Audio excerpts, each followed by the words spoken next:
Hello, and welcome to Radical Living with Shoeless Joe Christian. I am your host, Shoeless Joe, and today we are talking about books again.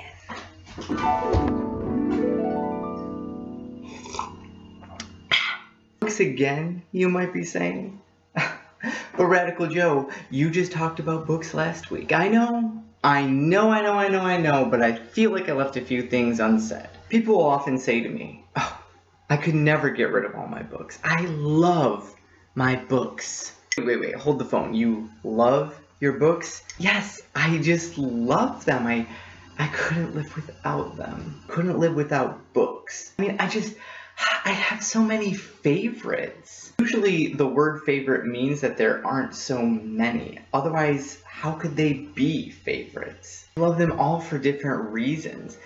They each say something different to me. But do they really say something different to you? Or did they say something different to you at the time that you read them? I mean, when was the last time you ever read any of these? Well, okay, I guess I haven't read them lately in the past few years or so, but they're like a part of me, you know? It's just like, it's part of who I am. These books, they just feel like an extension of my being. Okay, maybe no one's ever said they feel like an extension of their being, but that's kind of the impression I get from people. And I know that's how I used to feel. See, the danger with possessions is when we stop possessing them and they start to possess us. We feel like our identity is held up in our possessions. These books do say something about me, but I don't need to own them to have those things said about me.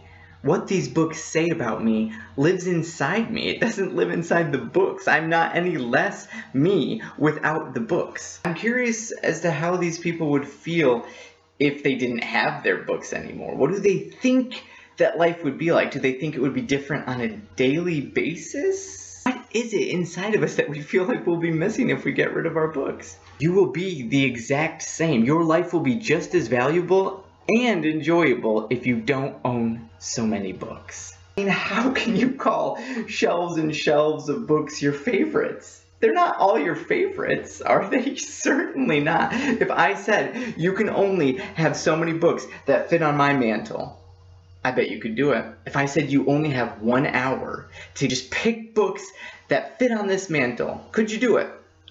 I bet you could. And those would be your favorites. And we could keep going down and down and down until I said you can only have one book, which I bet you'd pick one. I bet you would. Guess what?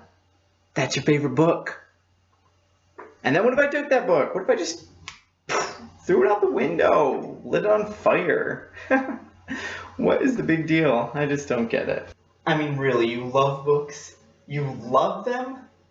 Don't you think that it would be so much better if we, as Americans, learned to stop loving things and using people, and to start using things and loving people? I'm not saying that everyone who owns books just is a horrible person. I'm not saying that if I come into your house and I see your books, I'm just going to judge you. I used to be the same way. I still enjoy reading books. Guess what? There's a secret I learned long ago. The library. Maybe you've heard of such a thing. Maybe you too know the secret wonders of this magical place. Hello, I want this book. This one right here? Yes, I heard it's a great book. Alright, no problem. There you go, it's yours.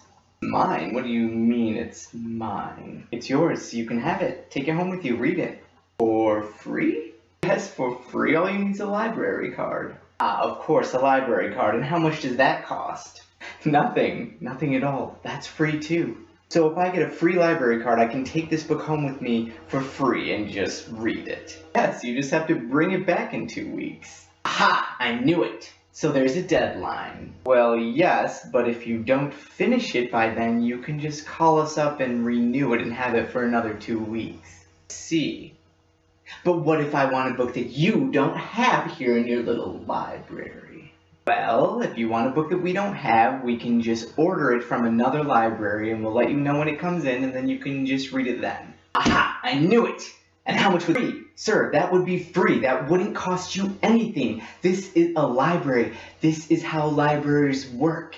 It's all free all the time. Libraries are free. Libraries are your friend. And so am I.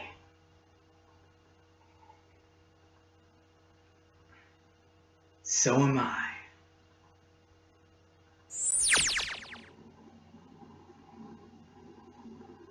Okay, I have a challenge for you. So maybe you're still afraid of getting rid of books. Maybe you still think that next year sometime or in a couple years when things calm down in the home and you're going to have a little bit of free time, you might want to reread these books. Why don't you take all the books you have, box them up, throw them in an attic, garage, shed, something like that. Put them somewhere out of sight and out of mind. Hold them like that for a year, and then throughout the next year, or whatever deadline you choose, 3 years, 5 years, I wouldn't go more than 5 years. When you want to read one, oh hey, I want to reread the dictionary. I don't know what you read. I want to read 50 Shades of Grey for the 50th time, but this time, I'm going to read it backwards. Then, when you hit your deadline, oh, the year's up, the 3 years are up, whatever it may be, you just get rid of the books that stayed in the box because you obviously didn't reread them. Try and see how much simplicity in your physical surroundings